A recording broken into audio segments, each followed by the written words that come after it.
আমরা দেখে নেব এমএস এক্সেল এর একটি নতুন টাস্ক। এখানে আমাদেরকে মার্কশিট তৈরি করতে হবে। মার্কশিট তৈরি করার জন্য যাবতীয় যা ফর্মুলা আছে সেগুলিও আমরা দেখে নেব। এই শীটটিতে আমরা দেখতে পাচ্ছি এখানে দেওয়া আছে কিছু স্টুডেন্টের রোল, নেম, সাবজেক্টস, তাদের টোটাল ক্যালকুলেট করতে হবে, অ্যাভারেজ ক্যালকুলেট করতে হবে, পার্সেন্টেজ ক্যালকুলেট করতে হবে, গ্রেড ক্যালকুলেট করতে হবে, র্যাঙ্ক ক্যালকুলেট করতে হবে। আর প্রতিটি সাবজেক্টের স্মলেস্ট মার্কস এবং লার্জেস্ট মার্কসও ক্যালকুলেট করতে হবে। একটি একটি করে আমরা দেখে নেব। প্রথমেই আমরা মার্কসগুলি ম্যানুয়াল এন্ট্রি করতে পারি কিবোর্ড থেকে। যদি আমরা ম্যানুয়াল এন্ট্রি করতে না চাই, যেহেতু ম্যানুয়াল এন্ট্রি করতে অনেকটাই সময় লেগে যাবে, ম্যানুয়াল এন্ট্রি করতে যদি না যাই তাহলে এক্সেলের ফর্মুলার সাহায্যেও আমরা মার্কসটা নিয়ে আসতে পারি। কিভাবে? এক্সেলে একটি ফর্মুলা আছে র্যান্ড বিটুইন। কিভাবে প্রয়োগ করব র্যান্ড বিটুইন? কিবোর্ড থেকে ইকুয়াল কি প্রেস করলাম, র্যান্ড শব্দটি লিখলেই আমার কাছে চলে আসবে rand between. Tab key press করলাম, দেখতে পাচ্ছি সিনট্যাক্সে দেখাচ্ছে bottom value comma top value. Bottom value means হচ্ছে লোয়েস্ট মার্কস, তাহলে আমি ধরে নিলাম লোয়েস্ট মার্কস 10। একটি স্টুডেন্ট সব থেকে কম 10 পেতে পারে, কমা হাইয়েস্ট মার্কস 50, ম্যাক্সিমাম 50 পেতে পারে, ব্র্যাকেট ক্লোজ, এন্টার। আমার কাছে চলে আসবে মার্কস। তারপর আমি এটাকে হরাইজন্টালি ড্র্যাগ করলাম, ভার্টিক্যালি ড্র্যাগ করলাম, প্রত্যেকটি সেলে মার্কস চলে আসবে। কিন্তু র্যান্ড বিটুইনের একটি ডিসঅ্যাডভান্টেজও আছে। যতক্ষণ এই র্যান্ড বিটুইন চলবে, যেহেতু এটা র্যান্ডাম মার্কস, যখনই আমি এখান থেকে কোথাও একটা এন্টার কি প্রেস করব, সাপোজ এখানে আমি এন্টার কি প্রেস করলাম বা এখানে আমি এন্টার কি প্রেস করলাম, তখনই মার্কসগুলি চেঞ্জ হতে থাকবে। আমি এটা চাইছি না, আমি চাইছি মার্কসগুলো যাতে ফিক্সড হয়ে যায়। তাহলে মার্কসগুলিকে আমাকে র্যান্ড বিটুইনে না রেখে ভ্যালুতে কনভার্ট করে নিতে হবে। কিভাবে ভ্যালুতে কনভার্ট করব? র্যান্ড বিটুইনের রেঞ্জটি অর্থাৎ মার্কসের রেঞ্জটি আমি সিলেক্ট করে নিলাম। সিলেক্ট করার পর কিবোর্ড থেকে হোম ট্যাবে কপি করতে পারি, অথবা কিবোর্ড থেকে কন্ট্রোল সি দাবিয়ে আমি কপি করলাম। কপি করার পর ভ্যালুতে কনভার্ট করার জন্য পেস্ট অপশনের অ্যারোতে ক্লিক করলাম। নিচে আছে পেস্ট ভ্যালু, এখানে লিখে দেওয়া আছে পেস্ট 1 2 3, এখানে ক্লিক করলাম। ক্লিক করলে দেখতে পাবো আমার র্যান্ড বিটুইন থেকে ভ্যালুতে নাম্বারগুলি কনভার্ট হয়ে গেছে। অর্থাৎ আমি যদি এখন কোনো সেলে কারসার রাখি, তাহলে দেখতে পাবো ফর্মুলা বারে আর র্যান্ড বিটুইন ফাংশন দেখাচ্ছে না, আমার কাছে ভ্যালু শো করছে। অর্থাৎ ভ্যালুতে কনভার্ট হয়ে গেছে, এখন আর এই নাম্বারটা কোনোভাবেই পরিবর্তন হবে না। এখন আমাকে টোটাল ক্যালকুলেট করতে হবে। টোটাল ক্যালকুলেট করার জন্য আমার কাছে অনেকগুলো উপায়। কিভাবে টোটাল ক্যালকুলেট করতে পারি? এক্সেলের ফর্মুলা দিয়ে আমি টোটাল ক্যালকুলেট করতে পারি। ফর্মুলার জন্য কিবোর্ড থেকে ইকুয়াল কি প্রেস করলাম, প্রথম সেল অর্থাৎ C4 plus D4 plus E4 plus F4 plus G4 plus H4 plus L4 এ ক্লিক করা যাচ্ছে না, এটা কিবোর্ড থেকে টাইপ করে দিলাম L4, দেন এন্টার। তাহলে আমার কাছে চলে আসবে total marks. Total marks 139। Formula বারে শো করছে ফর্মুলাটি C4 plus D4 plus E4 plus F4 plus G4 plus H4 plus L4, then enter. যদি আমি ফর্মুলা দিয়ে না আনতে চাই টোটাল, তাহলে আমি সাম ফাংশনেও ব্যবহার করতে পারি। কিভাবে সাম ফাংশন ব্যবহার করব? কিবোর্ড থেকে ইকুয়াল সাম, প্রথম সেলে ক্লিক করব, C4 কমা D4 কমা E4 কমা F4 কমা G4 কমা H4 কমা I4। I4 এ ক্লিক করতে পারলাম না, কিবোর্ড থেকে প্রেস করে দিলাম, ব্র্যাকেট ক্লোজ, এন্টার। তাহলেও আমি টোটাল পাবো।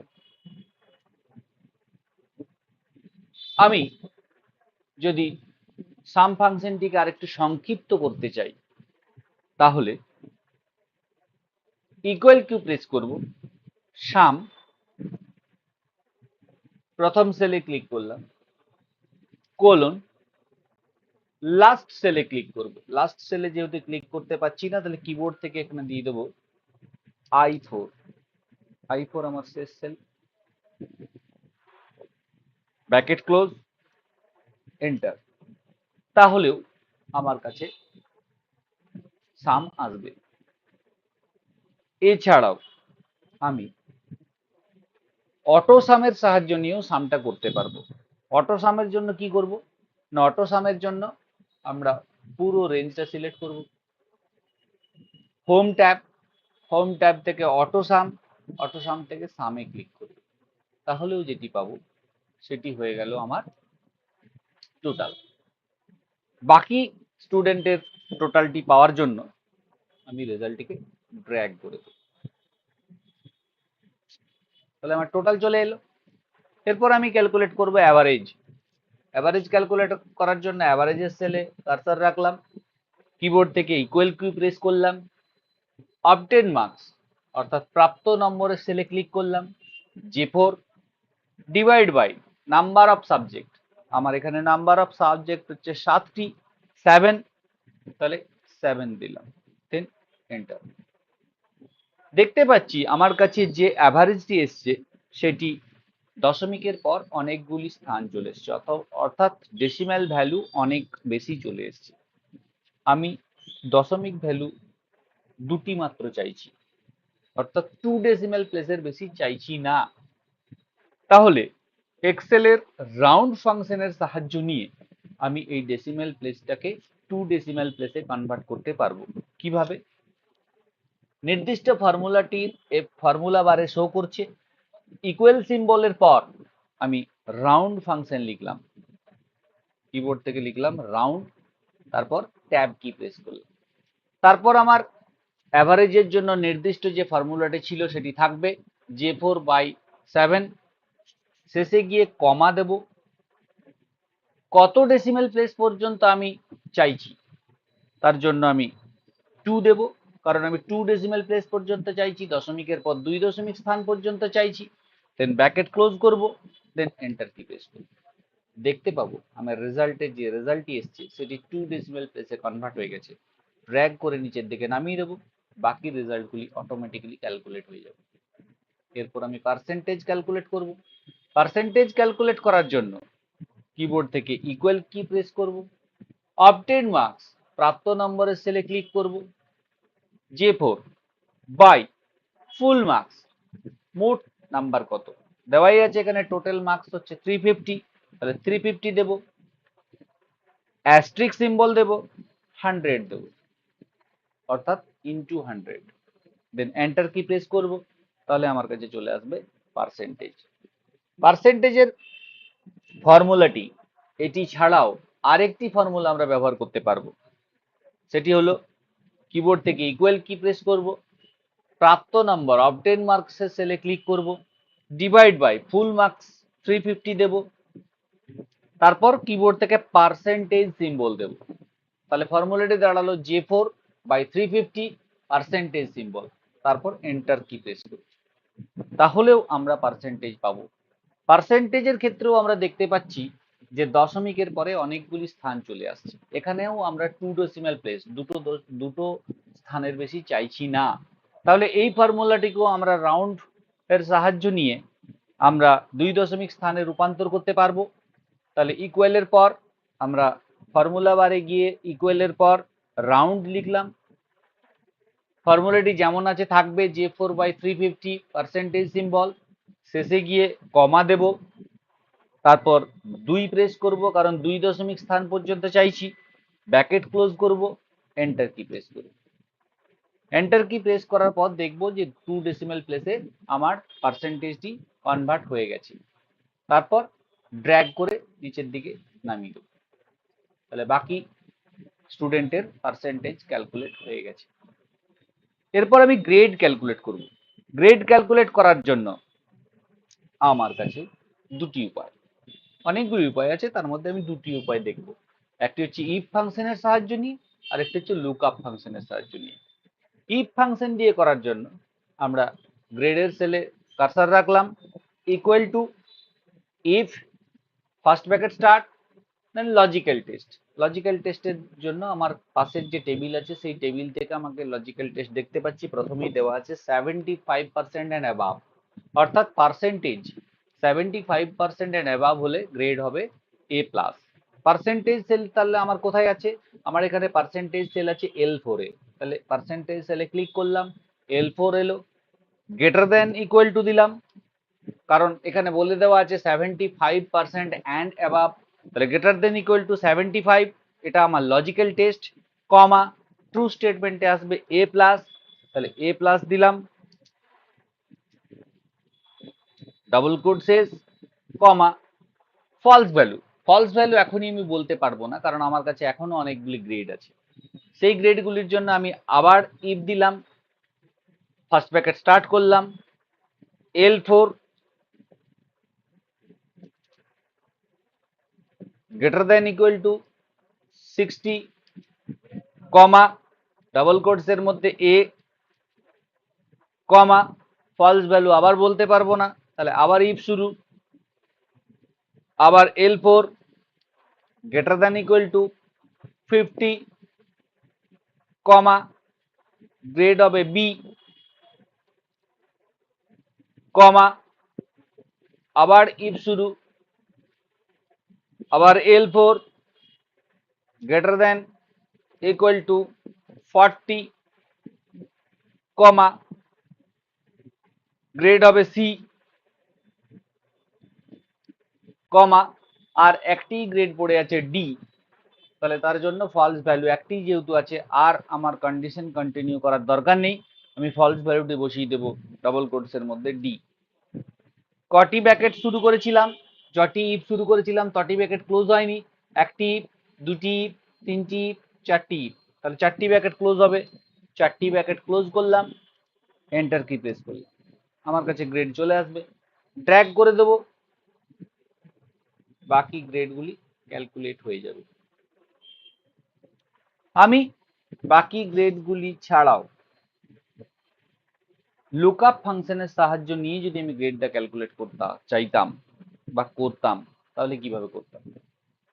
আমরা জানি লুকআপ ফাংশনের জন্য এমন একটি টেবিল দরকার যে টেবিলটিতে লোয়েস্ট টু হাইয়েস্ট ভ্যালু থাকবে, অর্থাৎ যেখানে টেবিলটিতে, এখানে আমার টেবিলটি কি আছে, হাইয়েস্ট টু লোয়েস্টের দিকে আছে, 75 থেকে 0% বা 40% পর্যন্ত আছে, কিন্তু এখানে আমাকে টেবিলটি তৈরি করতে হবে লোয়েস্ট টু হাইয়েস্ট। তাহলে এখানে আমি 0 দিলাম, যদি আমার 0% হয় তাহলে গ্রেড কি হবে? গ্রেড হবে ডি। যদি আমার 40% কেউ পায়, তাহলে স্বাভাবিকভাবে নিচের দিক থেকে দেখতে পাচ্ছি 40% হলে গ্রেড হবে সি। যদি আমার 50% কেউ হয়, তাহলে গ্রেড কি হবে? তাহলে গ্রেড হবে বি। যদি আমার 60% কেউ পায়, তাহলে গ্রেড কি হবে? গ্রেড হবে এ। যদি আমার 75% কেউ পায়, তাহলে গ্রেড কি হবে? তাহলে গ্রেড হবে এ প্লাস। আমি টেবিলটি তৈরি করে নিলাম, এরপর আমি লুকআপ ফাংশন ব্যবহার করব। লুকআপ ফাংশনের জন্য গ্রেডে ক্লিক করলাম, ইকুয়াল টু দিলাম, কিবোর্ড থেকে লুকআপ ফাংশন নিয়ে এলাম, প্রথমেই বলছে লুকআপ ভ্যালু। কে লুকআপ ভ্যালু? কার দিকে তাকিয়ে আমি লুকআপ ফাংশন ব্যবহার করব? লুকআপ হলো আমার পার্সেন্টেজ, অর্থাৎ পার্সেন্টেজ কত সেলে বসে আছে? L4 এ। তাহলে আমি L4 এ ক্লিক করব, অথবা কিবোর্ড থেকে লিখব L4, কমা লুকআপ ভেক্টর। কে এখানে লুকআপ ভেক্টর? লুকআপ ভেক্টর হলো এই টেবিল থেকে যে পার্সেন্টেজের রেঞ্জটি আছে, এটি পুরোটি, পুরো রেঞ্জটা সিলেক্ট করলাম। মনে রাখতে হবে এই রেঞ্জটি কিন্তু আমার ফিক্সড, যখন আমি ড্র্যাগ করব এই S4:S8 এটি কোনোভাবেই চেঞ্জ হবে না। তাহলে যাতে এই রেঞ্জটি চেঞ্জ না হয়, তাহলে আমি কিবোর্ড থেকে F4 কি প্রেস করব। F4 কি প্রেস করলেই দেখতে পাবো আমার রেঞ্জটির কলাম ভ্যালু এবং রো ভ্যালুর আগে ডলার সাইন চলে এসছে। অথবা আমি কিবোর্ড থেকে ডলার সাইন প্রেস করে দিতে পারবো। ডলার সাইন প্রেস হয়ে গেল মানে ওই রেঞ্জটা স্ট্যাটিক হয়ে গেল, ফিক্সড হয়ে গেল, ওই রেঞ্জটি আর চেঞ্জ হবে না। তারপর কমা দেব, কমা দেওয়ার পর রেজাল্ট ভেক্টর দেখাচ্ছে। রেজাল্ট ভেক্টরের জন্য আমি গ্রেডের রেঞ্জটি সিলেক্ট করব। এই রেঞ্জটিও ফিক্সড। এই রেঞ্জটি ফিক্সড করার জন্য কিবোর্ড থেকে F4 কি প্রেস করব, ব্র্যাকেট ক্লোজ করব, এন্টার কি প্রেস করব, তাহলেও আমি গ্রেড পেয়ে যাব। এখন দেখে নেব কোনো ভ্যালু চেঞ্জ করলে আমার গ্রেড বা টোটাল মার্কস এগুলো চেঞ্জ হচ্ছে কিনা। তাহলে আমি সর্বশেষের মার্কসটি চেঞ্জ করতে চাইছি। 45 করে দিলাম, এখানেও 45 করে দিলাম, এখানেও 45 করে দিলাম, এখানেও 49 করে দিলাম। দেখতে পাচ্ছি আমার total number, percentage, average, grade সব চেঞ্জ হয়ে গেছে, এ প্লাস গ্রেড হয়ে গেছে। তাহলে স্বাভাবিকভাবেই আমার মার্কস চেঞ্জ হলে বাকি সেলগুলিতে যেগুলিতে ফর্মুলা দেওয়া আছে সেগুলি চেঞ্জ হচ্ছে, আমার ফর্মুলা ঠিক আছে। এরপর আমরা ক্যালকুলেট করব র্যাঙ্ক। র্যাঙ্ক ক্যালকুলেট করার জন্য আমাদের কাছে র্যাঙ্কের একটি ফাংশন আছে, সেটির ব্যবহার করব। Equal two rank, equal to rank ফাংশনটি সিলেক্ট করব। সিলেক্ট করার পর ট্যাব কি প্রেস করব। প্রথমেই বলছে নাম্বার, কার সাপেক্ষে আমি র্যাঙ্ক ক্যালকুলেট করব, অবশ্যই পার্সেন্টেজের সাপেক্ষে। তাহলে পার্সেন্টেজ সেলে ক্লিক করলাম, L4 এলো, দেন কমা দিলাম, দেন বলছে রেফারেন্স, ওই পার্সেন্টেজের কোন কোন পার্সেন্টেজের সাপেক্ষে র্যাঙ্ক ক্যালকুলেট করবে। তাহলে বাকি যে স্টুডেন্টদের পার্সেন্টেজ আছে তাদের মধ্যে থেকে এই পার্সেন্টেজটা র্যাঙ্ক কত, এটাই তো আমাকে নির্ধারণ করতে হবে। তাহলে এখানে রেফারেন্স হচ্ছে বাকি যে পার্সেন্টেজ গুলো আছে পুরো রেঞ্জটা, এই পুরো রেঞ্জটা আমি সিলেক্ট করব রেফারেন্সের জন্য। বাকি স্টুডেন্টদের জন্য টোটাল রেঞ্জটা, অর্থাৎ L4 থেকে L13। মনে রাখতে হবে এই L4 থেকে L13 রেঞ্জটিও কিন্তু ফিক্সড, অর্থাৎ প্রথম স্টুডেন্টের জন্য এই রেঞ্জ থেকেই র্যাঙ্ক ক্যালকুলেট হবে, দ্বিতীয় স্টুডেন্টের জন্য এই রেঞ্জ থেকেই ক্যালকুলেট হবে, বাকি স্টুডেন্টদের জন্য এই রেঞ্জ থেকেই ক্যালকুলেট হবে। এই রেঞ্জই কোনোভাবেই পরিবর্তন হবে না। যখন আমি ড্র্যাগ করব, প্রথমের যে L4 আছে ওটা পরের ক্ষেত্রে L5, L6, L7 হবে, কিন্তু এই রেফারেন্স রেঞ্জটি কোনোভাবেই পরিবর্তন হবে না। অথবা অর্থাৎ এটিকে আমাকে ফিক্সড করে দিতে হবে। ফিক্সড করে দেওয়ার জন্য আমরা জানি যে কিবোর্ড থেকে F4 প্রেস করলে ডলার সাইন হয়ে যাবে এবং এটি ফিক্সড হয়ে যাবে। তাহলে কিবোর্ড থেকে F4 প্রেস করে এই রেঞ্জটিকে আমরা ফিক্সড করে দিলাম। দেন কমা, কমা দেওয়ার পর আমার কাছে অপশন আসছে 0 ফর ডিসেন্ডিং, 1 ফর অ্যাসেন্ডিং। তাহলে স্বাভাবিকভাবে আমরা র্যাঙ্ক ক্যালকুলেট করব, যে হাইয়েস্ট পেয়েছে তার র্যাঙ্ক আগে হবে। তাহলে ডিসেন্ডিং অর্ডারে আমরা র্যাঙ্ক ক্যালকুলেট করব। তাহলে এখানে কমা দিয়ে আমাদেরকে 0 দিতে হবে। 0 দিলে কি হবে, ডিসেন্ডিং অর্ডারে র্যাঙ্কটি ক্যালকুলেট হবে। দেন ব্র্যাকেট ক্লোজ করলাম, দেন এন্টার কি প্রেস করলাম, দেন এটিকে ড্র্যাগ করে দিলে অটোমেটিক্যালি আমাদের র্যাঙ্ক ক্যালকুলেট হয়ে যাবে। আমরা দেখতে পাবো পরপর র্যাঙ্কগুলি দেখতে পাচ্ছি। এরপর আমার কাছে আসবে স্মলেস্ট ভ্যালু এবং লার্জেস্ট ভ্যালু ক্যালকুলেট করার জন্য। স্মলেস্ট ভ্যালু এবং লার্জেস্ট ভ্যালু ক্যালকুলেট করার জন্য স্মলেস্ট ভ্যালু এবং লার্জেস্ট ভ্যালু ক্যালকুলেট করার জন্য আমাদের কাছে কি কি ফাংশনস আছে আমাদেরকে দেখে নিতে হবে। স্মলেস্ট ভ্যালুর জন্য আমাদের কাছে ফাংশনস আছে মিন, আর লার্জেস্ট ভ্যালু ক্যালকুলেট করার জন্য ফাংশন আছে ম্যাক্স। স্মলেস্ট ভ্যালু ক্যালকুলেট করার জন্য মিন ফাংশন কিভাবে ব্যবহার করব, equal to min, first bracket start, then যাদের থেকে স্মলেস্ট ভ্যালু ক্যালকুলেট হবে সেই রেঞ্জটি পুরোটি সিলেক্ট করবে। পুরো রেঞ্জটা সিলেক্ট করে দিলাম, ব্র্যাকেট ক্লোজ করলাম, এন্টার কি প্রেস করলাম, আমার কাছে চলে আসবে smallest value. Smallest value drag করে বাকি সেলগুলিতে নিয়ে এলে বাকি সেলগুলিতে অটোমেটিক আমি স্মলেস্ট ভ্যালু পেয়ে যাব। লার্জেস্ট ভ্যালুর জন্য ম্যাক্স ফাংশন ব্যবহার করব, equal to max, bracket start, then পুরো রেঞ্জ সিলেক্ট করলাম, ব্র্যাকেট ক্লোজ করলাম, এন্টার কি প্রেস করলাম, দেন ড্র্যাগ করলাম। তাহলে দেখতে পাবো বাকি সেলগুলির লার্জেস্ট ভ্যালু আমার কাছে চলে এসেছে। তাহলে স্বাভাবিকভাবেই আমরা এক্সেলের বিভিন্ন ফাংশন প্রয়োগ করে আমরা একটি সুন্দর মার্কশিট তৈরি করতে পারলাম, এবং মার্কশিট তৈরি করার জন্য যে যে ফাংশনসগুলি ব্যবহার করতে হবে সেগুলির প্রত্যেকটির ব্যবহার আমরা দেখতে পেলাম। আশা করি সবাই বুঝতে পেরেছো। ধন্যবাদ।